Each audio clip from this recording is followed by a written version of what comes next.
Howdy, howdy! Hello! Hello! Huh? And welcome to But It Was Aliens!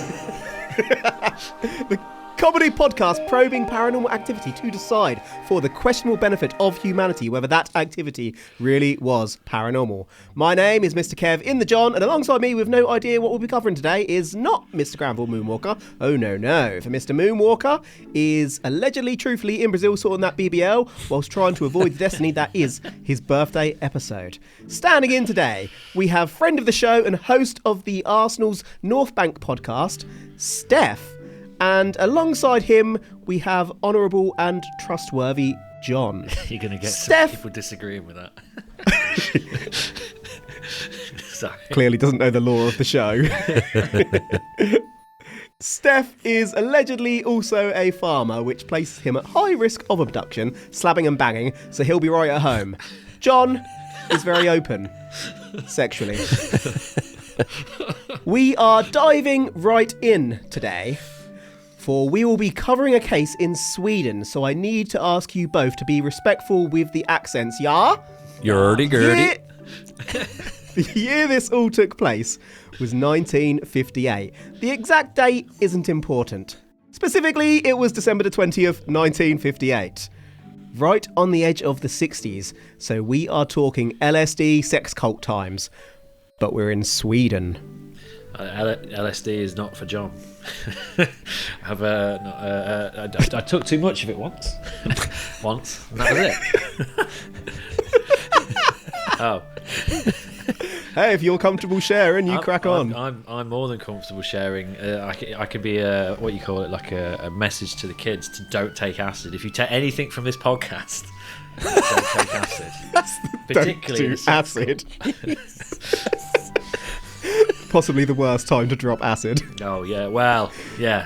You wouldn't know what was coming at you. Well, I'm going to lower the tone. All I've got is a Swedish chef from the Muppets going around in my head. But yeah, lovely to be on the show. Thank you for getting me on, Kev. You mentioned the farming thing. Obviously, the big risk, and I cards on the table, I'm a very cynical person. I don't believe in a lot of this stuff, so you're going to have to go a long way to convince me. But crop circles, that is something that I could come across at some point in my sort of, everyday farming life. Gosh, I hope that happens. Bit cliched there, going straight for the crop circle. He's clearly not an aficionado of the show.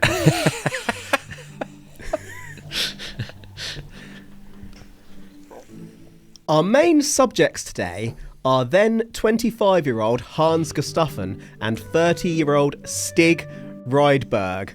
Hans and Stig had been on a night out with their girlfriends, to which I can neither confirm or deny whether any alcohol or substances were involved. The boys were heading back from Hogananas to Heisenberg. The pair was staying with Hans's mother, Anna Berggren, in Heisenberg, you see, and I have it on good authority that Stig could not wait to get back there. The boys were driving in their DKW Combi, which is basically the 1958 equivalent of a shaggin' wagon. It looks like the boys. Sorry, it looks like a VW camper as imagined by the makers of Wallace and Gromit. With a pair of tits on the front. Oh, it does.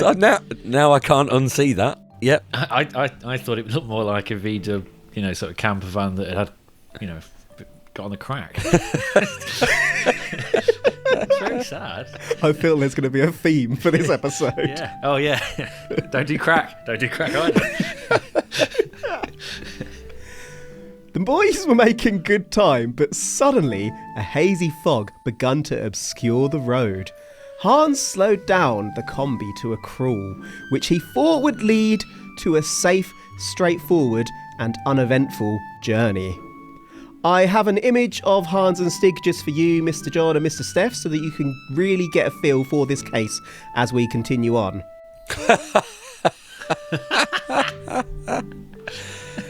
I'm glad you said that was Hans, because I wouldn't know that was Hans. What Disney movie is this picture of this Hans from? I believe it is Frozen, but to be honest, is it? Yeah, okay, right, fine. Yeah. And Stig, yes, Prince Hans, Top Gear's Stig. Yeah. Well, continuing the theme, Top Gear. Just putting it out there. Yeah. I'm not saying all drugs are bad. I'm just saying it. Acid bad, crack moreish, which is probably bad. The fog got worse and worse, and the gentleman decided to pull over at about 3 a.m. Oh, the shagging wagon hour. In these circles, we call it the witching hour.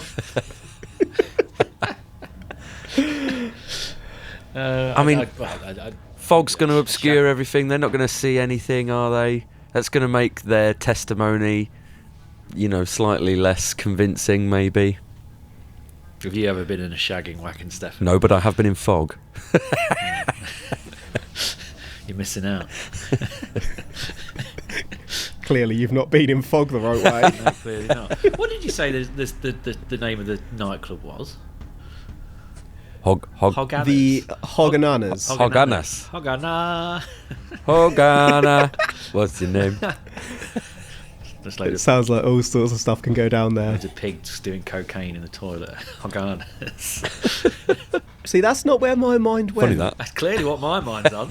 Well, I suppose, yeah. Hog is obviously slang for penis. Is it? Is it? Pig? Yeah. It's a pig. Hog, Hog yeah. is a pig. Look at the size of that hog. No. Probably like when You've you're never heard that? It depends where you hang out. At Hognanas. Clearly you do. I thought hog was, the context in which you said that was like a derogatory, sort of an insult, calling someone a hog. Yeah, someone who might be rather rotund, maybe. To be fair, if you said, look at the size of my hog, I'd be taking that as a compliment. Yes, but I'm a farmer, so I might genuinely have a pig. And I'm apparently sexually open, according to this, so I don't mind who I get around. Whether it's a pig or... Yeah, go on. The mist was really, really bad.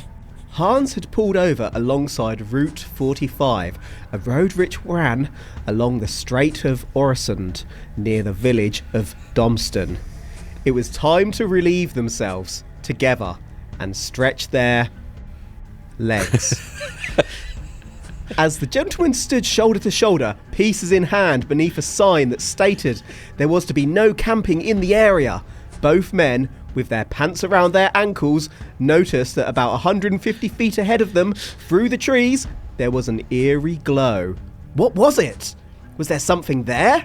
Most people would panic in a situation like this, isolated with just their heterosexual buddy in a dark wood, all alone.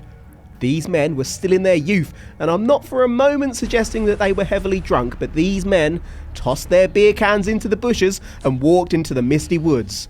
This was a decision that the men would come to regret for the rest of their lives. I mean, mate, you missed the trick there when you didn't say hogs in hand. Yeah, that did occur to me. My thought on that last bit: forget the glowing light in the forest and them going to inquire. Grown men urinating in public with their trousers around their ankles. I mean, to me, that is primary school when you're first learning how urinals work. To be fair, even when I was in primary school, I don't remember ever seeing someone do that. Oh, I'm sure I did. I remember when I was... No, this is good. When you were 28. When I was 11, I remember having a mate around the house, and he left the toilet door open with having a wee with his ankles around his trousers around his ankles, and my mum walked past and went... and shook her head. What? And the boy had no shame. He was about 13, I think. 13? And then she walked in and closed the door. Yeah, close that, mate. That is so unbelievable. I do like your language about trousers round ankles when a place where there's no camping. Mm-hmm. Yeah, poetic. Yeah. You're a poet. Why have they pulled over in a place where you're not supposed to camp? Well, they needed a wee. Just decided together, shoulder to shoulder. Look, you've been drinking. We all know what it's like. The seal breaks. You can pretty much go at any point during an evening. It's fine. It's dark. You need your friend close. We've all been there. I love that neither of you are questioning the fact that they're going towards. Oh, sorry. the Yeah. eerie light. Well, Of course. Well, that bit's no, fine. no. Listen The other thing together. I was thinking as well. nothing wrong with What it. is it? There's three kinds of people: fight, flight, and freeze. I mean, I'm a flight person. Hold on. What? You've wandered into my wheelhouse here, haven't Well, you? I am. Yes. Yeah. Isn't there a fourth? There's five. There's five. There's five. Enlighten me. Fight. What are the other two? You got fight, flight, freeze. You have fawn. Please, no, don't, stop. Kev, you'll be familiar with those. Oh, actually, they're the opposite of what I tend to use. And then the last one you have is flop, which is not fainting, but it is where people... Flop is what I was thinking. Flop. Yeah. Flop is more your wheelhouse, isn't it, John? Hey! He did say it was his wheelhouse. Yeah, I walked right to that one. Flop is Okay. for completionists' sake. Pardon? It's completionist's sake. I can get that word out. Is where playing dead on the battlefield, you don't faint. You very rarely see it as a therapist. On occasions, you do. Oh, like those fainting goats. Well, I don't know because I've just said it's not fainting. You said like a fainting goat. Damn. Damn. Or is it like? You should know that as well. You're a farmer. Yeah, no. Is it like when one of my favourite things to see in public is when a parent is having to deal with a child having a tantrum in a thing, and the child's technique is to just go limp and like be carried by their parent. Would you do that? You just saw a light in the forest, a glow, and you just go, I'm just going to give up. Did you just? What sort of person has that as their favourite thing to see in public? And also, did you just compare a child having a tantrum to playing dead on a battlefield, fearing for your life? All right, I've got some You're learning. interesting references going on, that's all. Yeah, well, you'd like. Through the trees, the men saw a shining disc-shaped object. The disc was about 3 feet high and 15 feet across and appeared to be resting atop a tripod itself 2 feet high. The object was shimmering and appeared to be changing colour. As the gentlemen stared on, awestruck, they suddenly snapped back to reality, for the boys noticed that they were surrounded by entities. Not one, not two, but several entities, all of which were about 3 feet tall and all of which begun to head directly towards Hans and Stig. These things looked like your typical single-celled organism, only they were huge for this type of organism. I'll pull up for our elegant hosts and John an image of one of these organisms known as protozoa, and a drawing of these creatures completed by one of the surviving members of the sighting as we move on. Well, the one on the left that we can see, the protozoa or single-celled, it looks like Yes, it's just like a hairy bacteria Yeah. under a microscope. exactly that. And then on the other side is more of a sketch that just looks, it looks like a peanut or like a really crap like police fingerprint that's been taken. I'll have you know that this is a highly detailed sketch of a giant protozoa, aka alien. You could see this in the Tate. Did Hans and Stig know what a protozoa was? I mean, I'm amazed that where were we in the late 50s that Yeah, two gentlemen probably not. with their trousers around their ankles would be like, that's a protozoa, that Hans. I think that description's probably been added after the fact, Yeah, right? that wasn't them. When you were describing the 3 foot tall things that looked like the protozoa, I was reminded of the horror film Critters. Do you remember that? Those little round furry things with I loved that when I mouths was too like big 8. and too many Yeah. teeth. Leonardo DiCaprio was in the 3rd Critters film. It's one of his first big breaks. Oh, I like a fact like that. Love that. That's a good yeah. one. I think there might have been Very someone like Drew Barrymore, but not Drew Barrymore in the 3rd one as well. So do you mean like a Which is a less interesting fact Like her shadow. because it's not person? actually a less fact. specific? She's like Drew Barrymore, but one eye just hangs in the distance.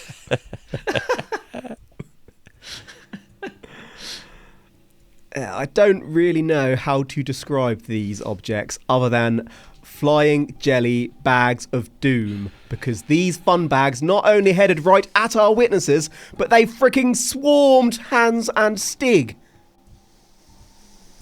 But, yeah, did they? It's just I have it on good authority that they flying did. jelly bags of doom. Swarmed, Steph! Swarmed. Swarmed! Yeah. Blah, blah, blah, blah, blah. Swarmed! So no mouths, no distinguishing features, just like orb type Just things. Blobs. Yeah, jelly. Could there Jelly be blobs. some Fun kind bags. of natural phenomenon? Some kind of like heavy bubble that's bubbled out of the earth? Like a thick viscous geyser that instead of spraying like water, sprays like a gloop that then floats in the air. I feel like I'm talking crazy now. No, keep going. Welcome, brother. Welcome.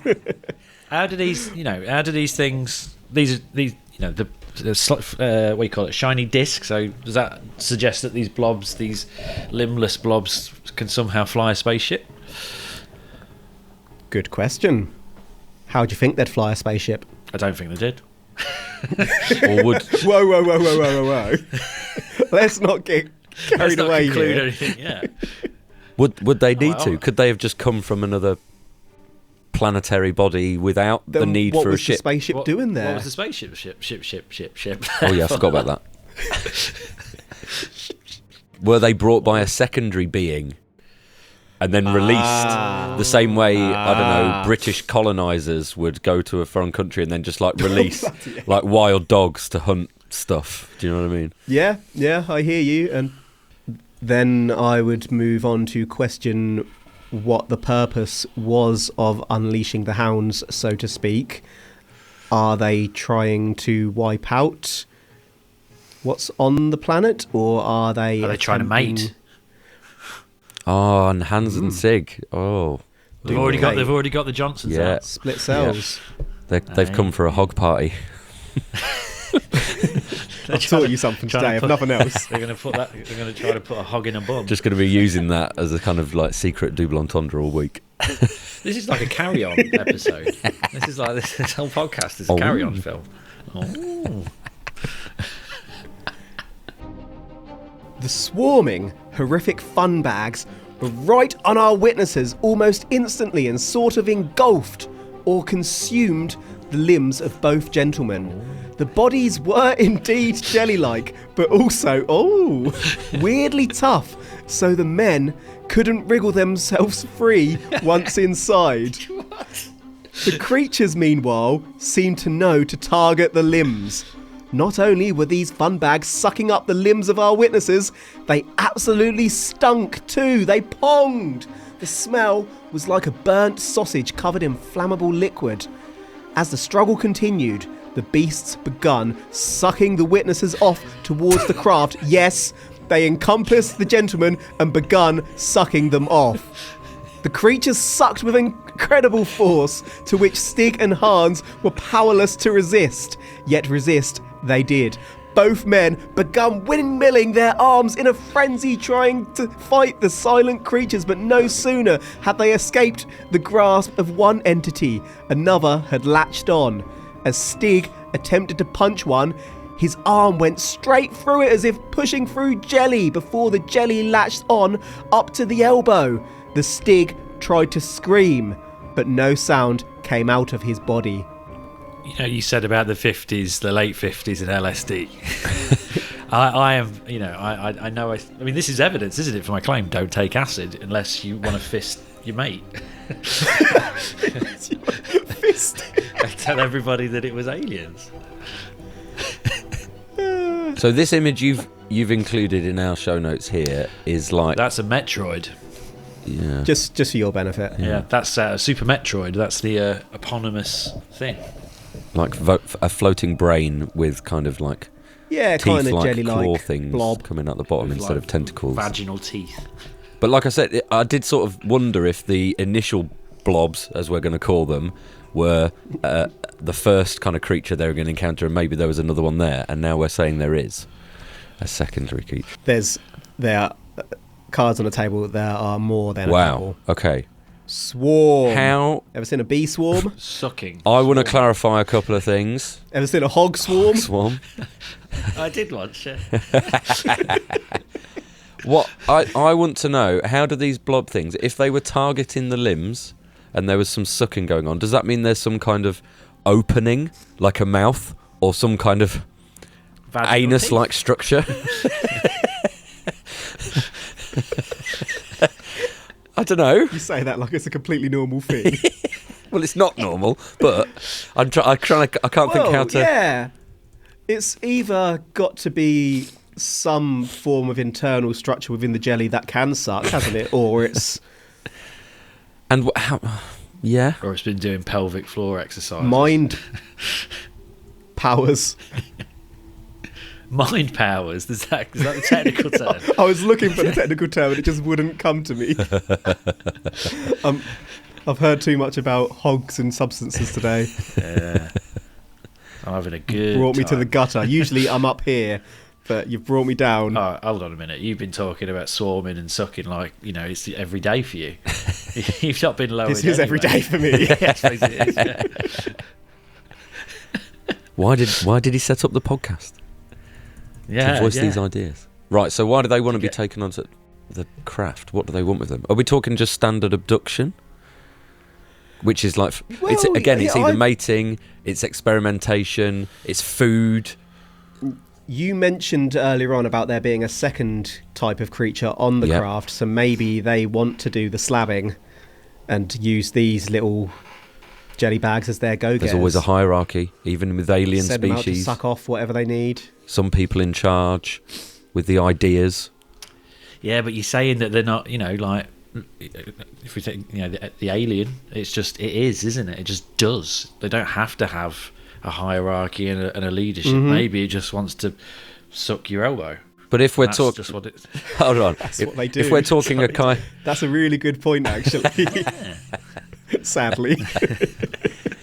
but if we're talking some kind of, to have a ship of some kind, and then have some kind of coordination, is that not a sign of? Yeah, we've got two ideas in conflict, but we're putting our own lens on them, aren't we? Well, We're expecting them to be like we are. Didn't Stefan say earlier though? When I questioned the ability to fly, and didn't we say like, did they just bring it with them? Maybe it's nothing to do. Oh, I'm getting into this now. Maybe it's nothing to do with them at all. Maybe it's just they've bought it through the wormhole. What Hans and Stig are they're just innocent bystanders. They just wrong place, it's like wrong an time. intergalactic battle or suck off or whatever you want to call it. That's exactly what I want to call it. An intergalactic suck-off. The great intergalactic suck off of 1958.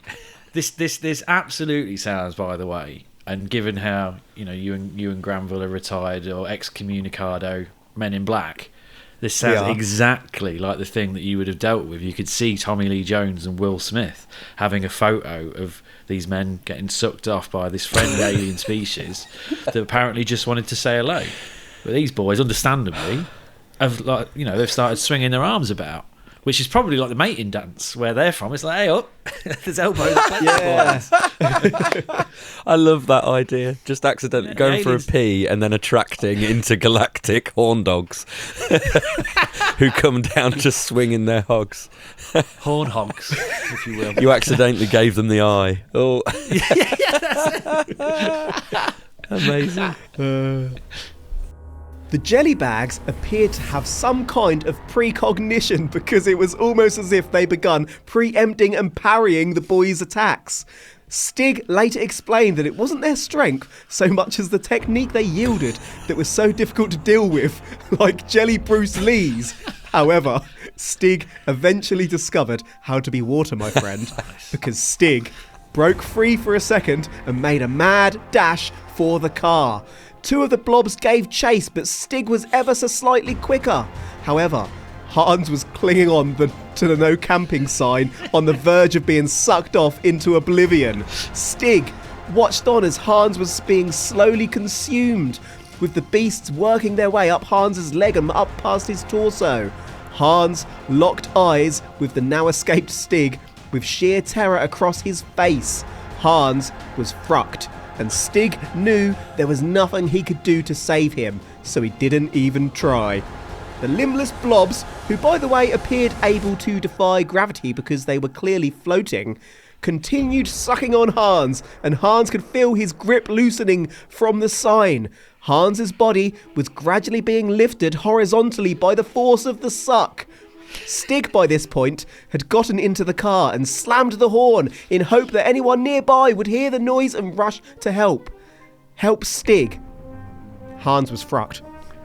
The sound of the horn seemed to scare the shit out of the jelly bags. The two blobs following Stig to the car immediately turned around and blobbed back towards the disc. The other jelly bags released Hans and darted back to the craft, leaving Hans to collapse to the floor. Just like that, Hans was free. I figured it. I know what it is. And I might be coming down on the alien side of this, because they're blob-like. It's in the dark, so they could just be these black floating blobs. They're scared of sound. Venom. Spider-Man, he doesn't like sound. He doesn't like the sound. Clack things together, it makes him run away. Oh, and like the aliens in The Quiet Place as well. No, they're attracted by. Oh, that was it. Yes, that would mean that like Stig was frucked if he pressed the on. What was it in The Quiet Place that killed the aliens in the end? It was like they turned. Oh, it's feedback. Loud feedback really would loud. Well, it didn't kill him. A shotgun to the mouth did that. Yeah. Always will. Always will. Yeah, it's a tried and tested universal technique. Sometimes, yeah. I do like how Stig was the faster of the two. That's quite nice, isn't it? He was able to run for away. Him. Yeah, well, for Not him. so nice for Hans. I mean, poetically, or Are you saying it's nominative determinism because of Top Yeah, Gear? exactly what I'm saying. That the Stig is always quickest. This is why the Stig is called the Stig on Top Gear. He knows Absolutely, the story. I have it on good authority that he is named after this person. There you go. Absolutely.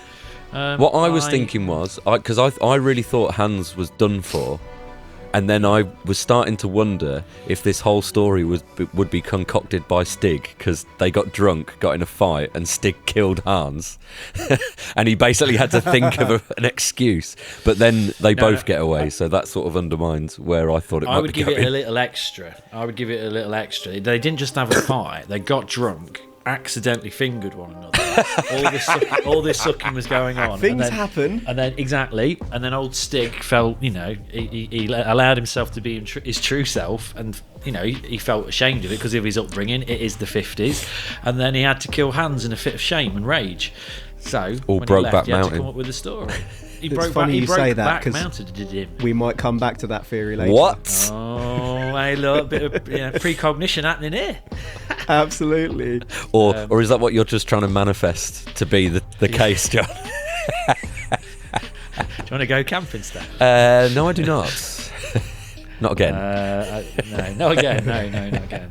Do you think Hans enjoyed it? I mean, let's just keep on topic with that. Do you think Hans was he like, oh no, stop sucking me off? Oh no, stop sucking. Stop sucking. Oh, I'm not doing the accent. We said no accent. You go on, Stig. Leave me. Save yourself. Don't come back. You'd be dead, Stefan. I'm sorry, I'd be gone. Yeah, but that's true in most situations, to be honest. First thing I'd do would be like, oh, where's my insulin and biscuits? I need to get sorted. I thought you meant just everyone would leave everybody. No. But I'm a pasty white English teacher who, is like... do you know what I'd shout as I was driving away with the window down? Come on, you Spurs. Oh, no. Yeah. And Steph still would have came first. Oh, that's actually very good. Is it? That's a very good joke. Well, he would have bottled it. I was waiting for that to come. Never mind. Yeah, it's too easy. Hans scrambled to his feet and pegged it towards the car. Stig watched on but didn't get out to help. Flinging open the car door, Hans turned back for just a second and saw the luminous disc take off into the sky, accompanied by a high-pitched whistle. Both men sat in that car in silence, tears streaming down their faces. It had only lasted a few minutes, but after this ordeal, both men knew that they'd never be the same again. Yeah, tears. Mine's out the car. That's what's running. You sure this is a case and it isn't just some fan fiction you came across? Well, just change words out. On that note, their friendship would never be the same again. Yeah, there you go. It took nearly half an hour for the trembling to subside enough that Hans could take the wheel and drive the rest of the way home. On the journey, both men agreed to keep their experience secret, for they did not want to become the joke of their town. If people didn't think they were stupid, they'd probably question their sanity, and the men didn't want either outcome. For the next 3 days, neither man spoke a word, and at night, neither man slept. Both men came up with lots of bruises and both had red eyes, and these were clocked by both the mother and brother of Hans. After 3 days, though, pressed by Hans's mum, Hans and Stig confessed at the Gustafsson, easy for me to say, Gustafsson breakfast table. Once they'd come completely clean about their extraterrestrial attack, Hans's mum burst out with laughter. What? Thanks, Mum. How old are they? Have I got in my head? 25 and 30. And still at home with mum. Not cut the apron strings. So, yeah, as I understand it, they both work at mum. I think I mentioned this in the later section, but they both work with mum. Okay. Not a farm, no, but mum owns a business and they both work there. What I'm not clear on is whether Stig actually might have lived with the family or if he just spent all his time there. Oh yeah, because he's having breakfast there. Hold on, look, they're sat in, they're covered in bruises. They've got red eyes, a bit of the old pink eye. I mean, look, they could have washed their hands after the alien encounter, Yep. We're talking a time when homosexuality was illegal, so they're not going to be open about maybe how they were feeling alone in the woods. Yeah, you're thinking like, these poor men. I mean, should be allowed to be themselves, but I can understand at the same time if it was illegal. I wasn't bumming him. There were aliens, but it was aliens. So my mind went here to Jelly. KY Jelly. Lube. Yeah. Did they return covered in lube? And needed a cover story. They've been fisting. And why has it got to be fisted specifically? You went to KY Jelly. Yeah, you went to you knew the product. You knew the doesn't brand. mean fisting. What does it mean? Sorry, you're quite right. Tell me what you use it for, Kev. Well, I didn't say that I used it. You saw my dastardly plan. Yeah. I think Mum laughing. She's like, lads, come on. Me and your dad know. It's fine. It's okay. I'm telling you, Mum. You be you. You be you. And this is great. It just fits. Or drinking, or just alcohol, or just they're completely off their face. Acid. And just crack off their face. Meth. One thing led to in another. The Swedish countryside. One takes a look at the corner of their eye at the other one, and before you know it, Brokeback Mountain. I'm sure in the forests of Scandinavia, there's something you can eat that loosens. Oh, like wild magic mushrooms. I thought you were going to say wild magic waffle. In the waffle, in the bowl.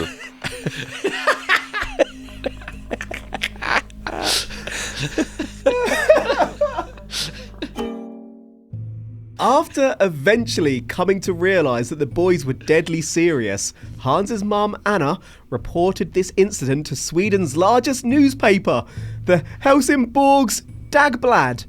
We don't know whether Anna thought that coming forward to a newspaper could help to get some psychological support for the boys, or whether she thought that the national attention could bring business to Anna's dry cleaners, where both Stig and Hans worked, which in turn could help Anna to afford some psychological support for the boys. But that's what she did. I'm not reaching.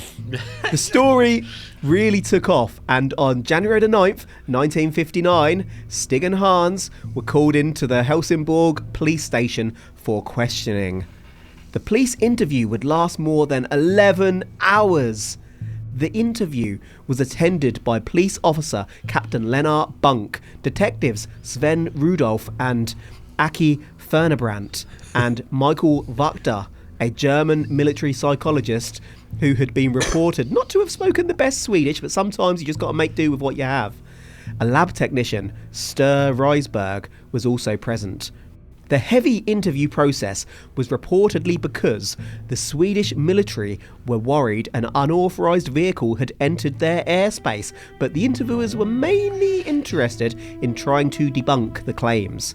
The police could not find a single detail to suggest that this was a hoax, as has been confirmed by Detective Sven Rudolf. The interviewers in this one even tried a tactic that was tried in the Pascagoula incident myself and Mr. Moonwalker covered way back in episode 27, whereby the police left the room but left microphones covertly recording.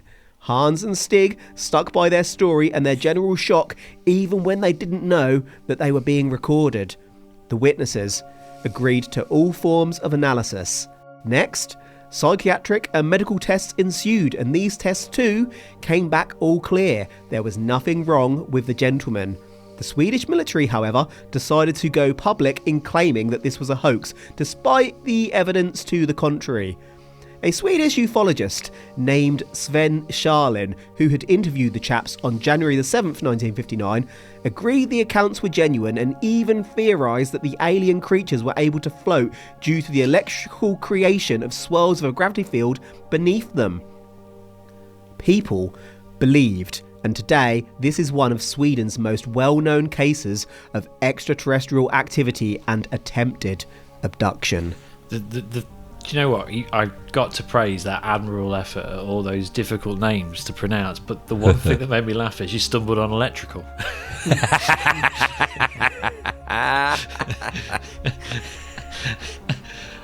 There's a photo for us to look at, and this is, I assume this is one of the police officers, Anna, and the two boys. Yes, indeed. The first. You find them handsome. Yeah. Yeah. Well, you know what? They are quite handsome lads, but the one on the left of Hans and Stig, he's got 1,000-yard stare there, hasn't he? He's. I think like the one in the middle. Stig is like, yeah. I think old Stig has said to him, you say nothing. He's kind of like, I'll forget the KY next time. And he's like, oh yeah, okay. He's been told to keep it.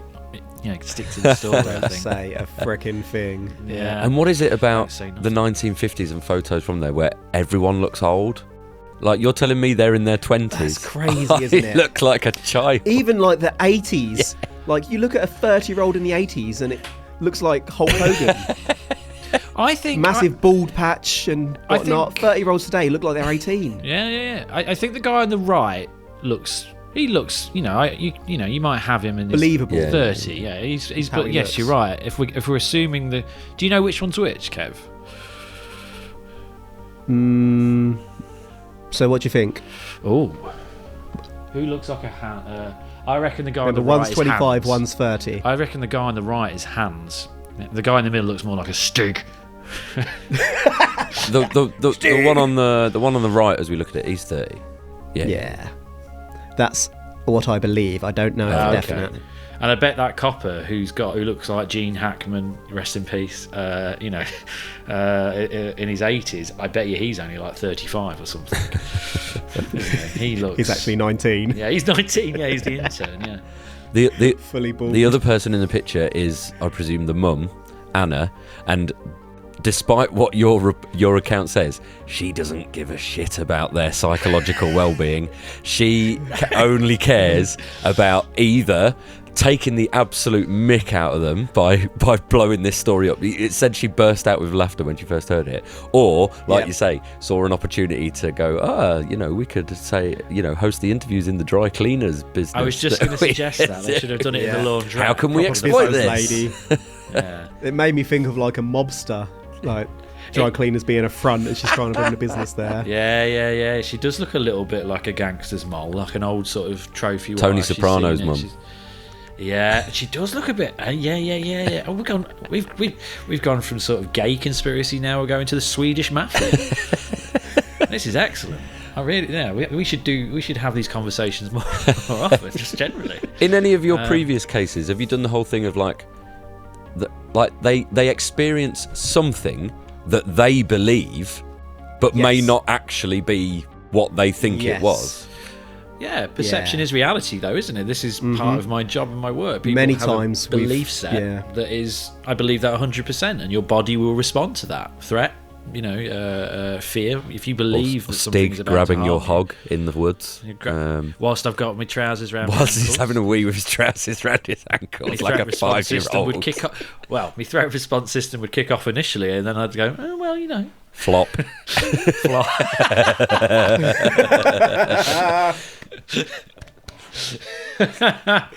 I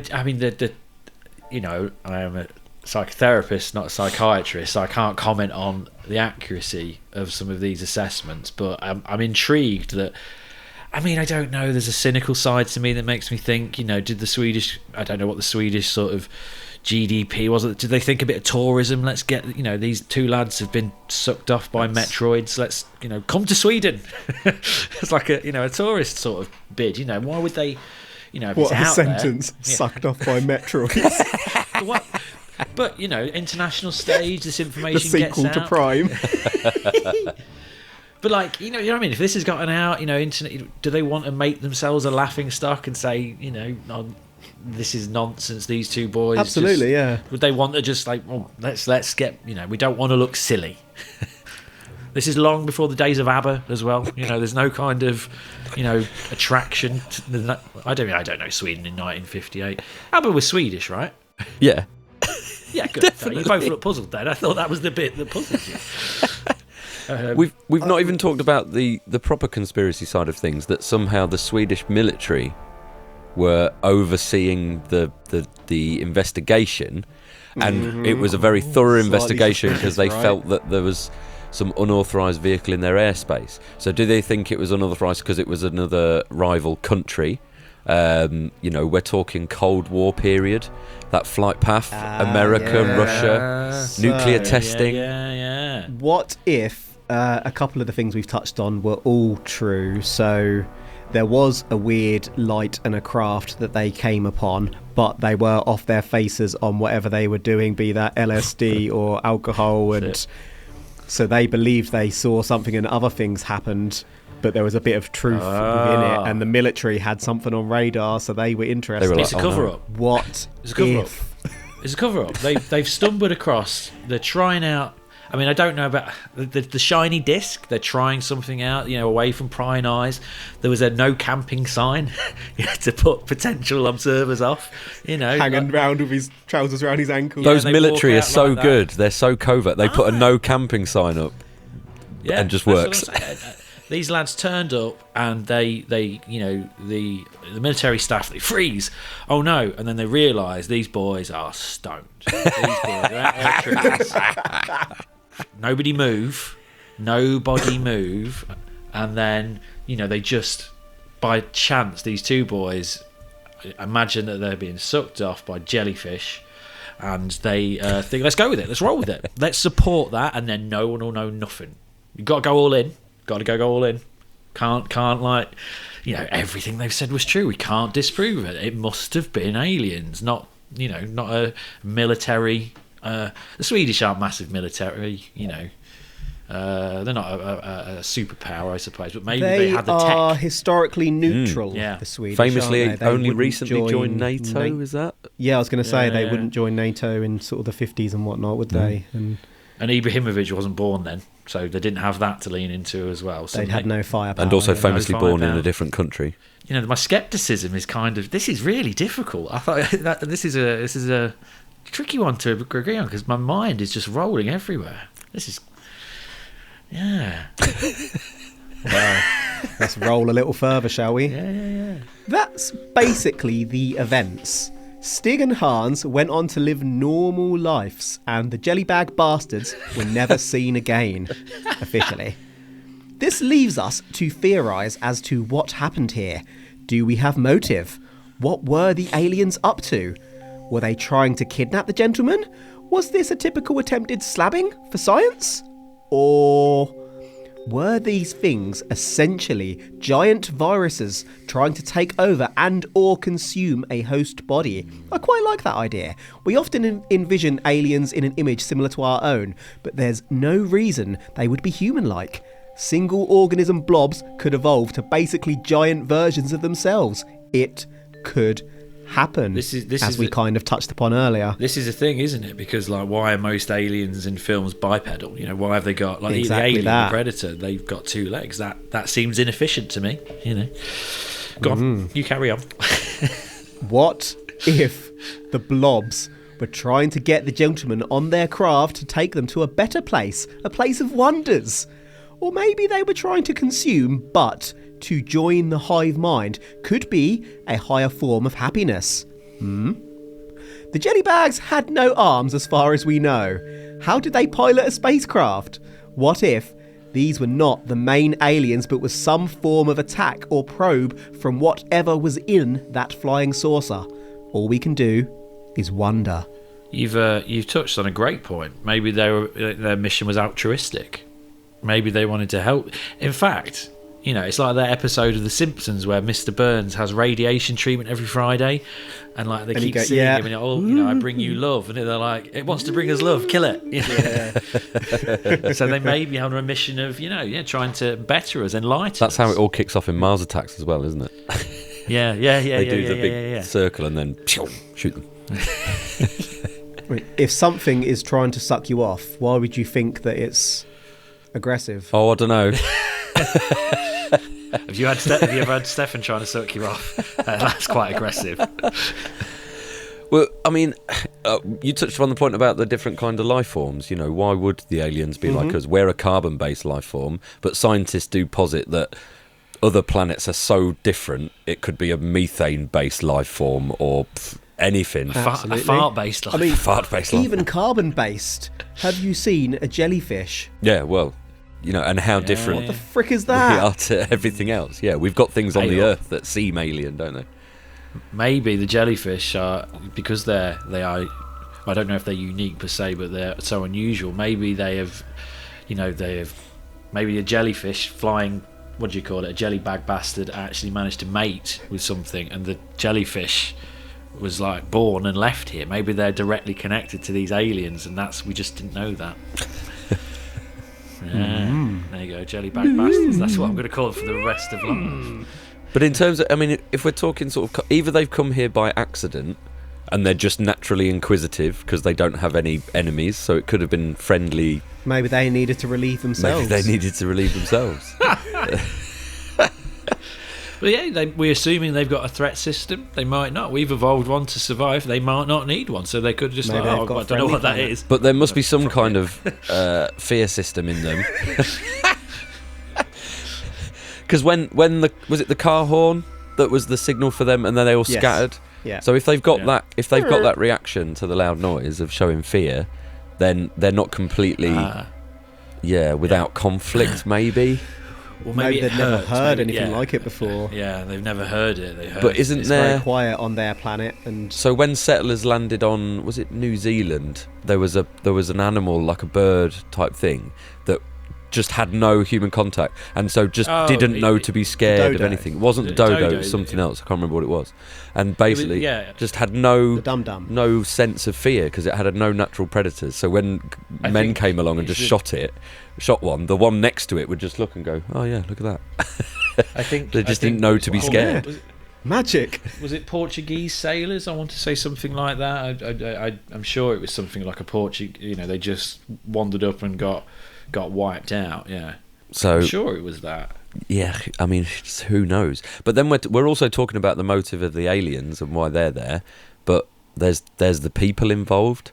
I can't help think about Anne, the mum, and her motives. She laughs out loud at their story and then takes it to the press, and the police. It's an unusual decision, isn't it? Rather than going to doctors or the police straight away yourself. They didn't go to the police. The police came to them after it got out, obviously. She went straight to a national newspaper. Yeah. I mean, if they were kids, I'd get it. But they're 30 and 25. And like you say, if they were that shaken by it and did actually need help, you go to doctors, you don't go to the newspaper. Also, you missed an option there of keeping it quiet, not saying anything, not taking anything to stiff up a lip. Yeah. Yeah. They needed to explain the lube away. That's it. Yeah. Well, I think that's what. Then there's the whole thing. It's an extreme. What were Hans and Stig doing out there in the first place? Each other. And good for them, so they should. Why not? Every hole's a goal. So, I'd like to get handsy with you, and you can stig it up me. Bravo. Very good. Can we explain this one away with science or stupidity? Don't shake your head. Scientifically, whilst we have believable first-hand accounts, We don't have any actual physical evidence. There are no ground studies testing radiation, for example, at the landing site. We have no photos, no analysis of Stig or Hans for unusual chemicals on them or in them. There is nothing. This leaves us with a bit of a leap of faith to take. Is it possible that this was all a lie? A lie to cover up what the chaps were really up to, be it having a dalliance in the bushes with someone else after they left their girlfriends. Hey, maybe alone on that highway, the boys started looking pretty good to each other, modified in them jeans, and they needed a little light relief. Or maybe something else happened, like they got mugged by bigger boys and didn't want to be mocked, so came up with a story to explain their bruises and any lost belongings. There is no evidence for any of that. I'm purely speculating. But there's no less evidence for any of those suggestions than the jelly alien blob claim. The friends and family of the witnesses mainly think this one was just a prank. But what do you think? A prank? I mean, if you two... you two are friends and you went camping where you shouldn't, and like you came back with this story. I wouldn't think it was a prank and be like, lads, I love both of you. Just be you. Just tell me. It's fine. And the hog escaped. Yeah, attacked us. If you ended up got scratches on our backs, wandering into a bukkake party and just like that's what blinded by the jizz, all over your chin and hold on a minute, I'm enjoying most of it.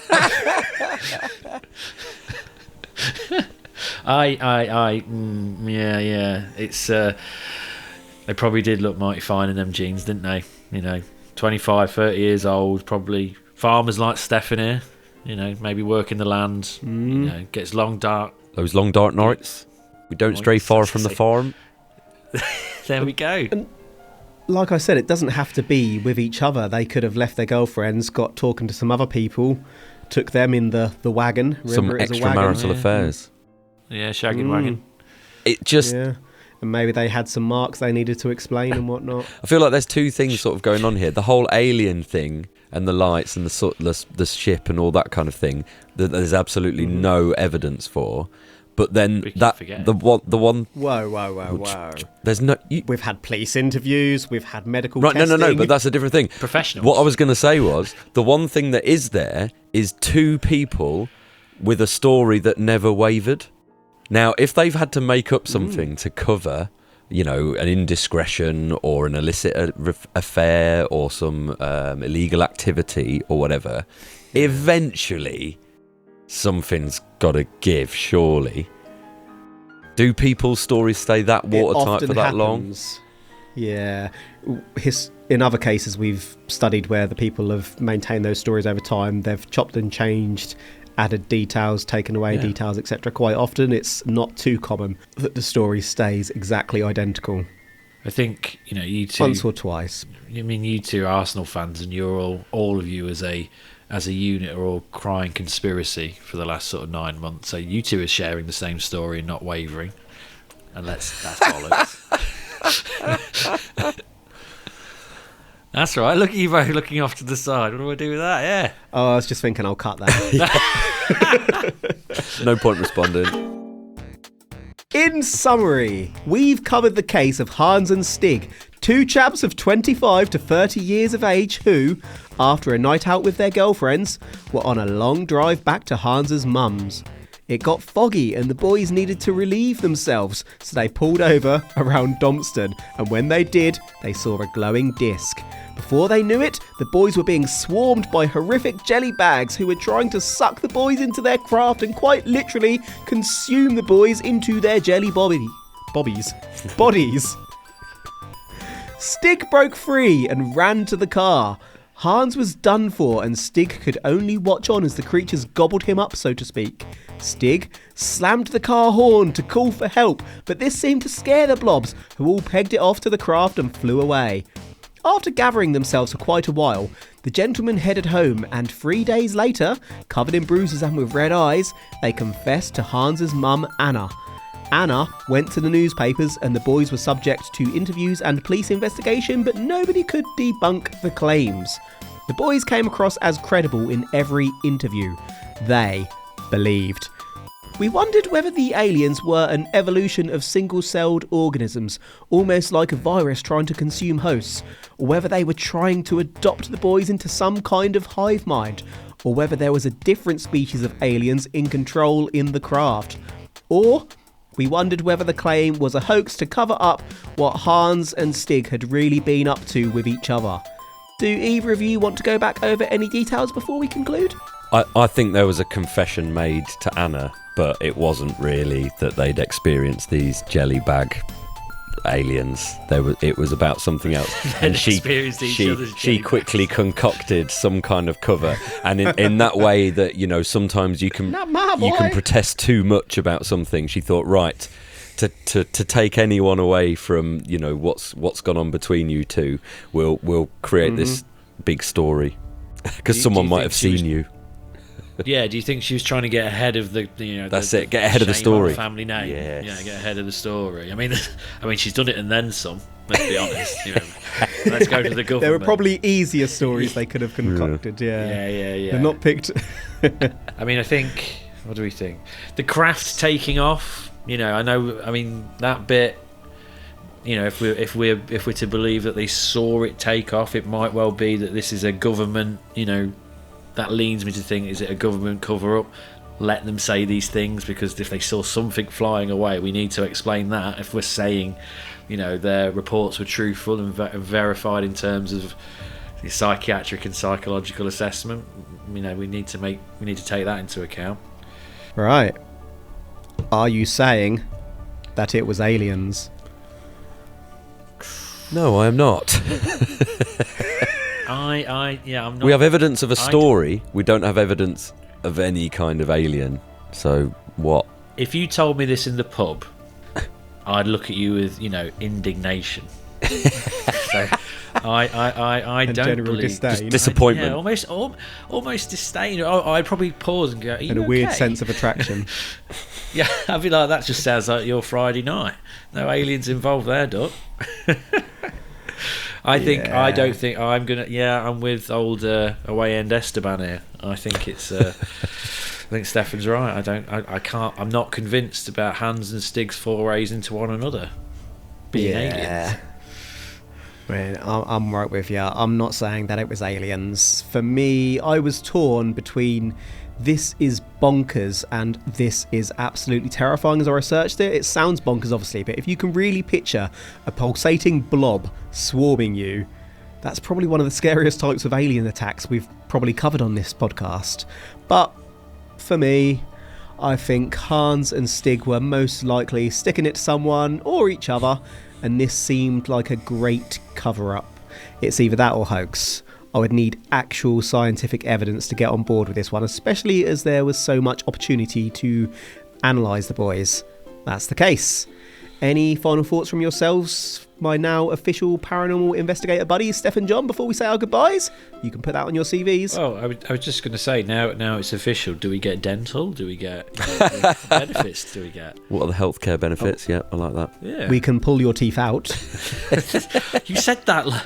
There's the solemnity in his voice. We can pull your teeth out. all right, boss. But then no one will be able to identify us in a fire, so that's good. Ah, yeah, where's the scientist? Oh, actually, no, that's even worse. He knows that people would not be able to identify our bodies should we, contravene. Or he could leave our teeth in really compromising crime scenes. At Hognanas. Thanks for having us on, Kev. I assure you don't need teeth when you go there. If anything, it's better. That's a wrap for today. Thank you for listening to But It Was Aliens. If you've enjoyed the show, you can head on over to patreon.com/But It Was Aliens to enjoy some more, because there, each month, we release bonus episodes we call side probes into paranormal history, mystery, and conspiracy, exclusively avoiding the aliens. You can gain access to these episodes for quite literally less than a cup of coffee, and that is not an exaggeration. If you have any suggestions for future episodes, you can share those suggestions with us on the X Twitter at But It Was Aliens. You could also say hello on Facebook, where connected to But It Was Aliens is a secretly public private group called Extraterrestrial Towers. Being a member of Extraterrestrial Towers grants you protection from the aliens when they invade. Unless those aliens are fleshy jelly bags, in which case we can't help you, but do give us a call if you see them so that we can analyse them for science. If we turn up naked, just look the other way. I can assure you it is all for science. Remember, for science it's compliant butt stuff. We'll work on getting Mr. Moonwalker's Peach back through the door as soon as we can. That is it for this episode. So until next time, where does baby oil really come from? P. Diddy's house. The truth is up there. #.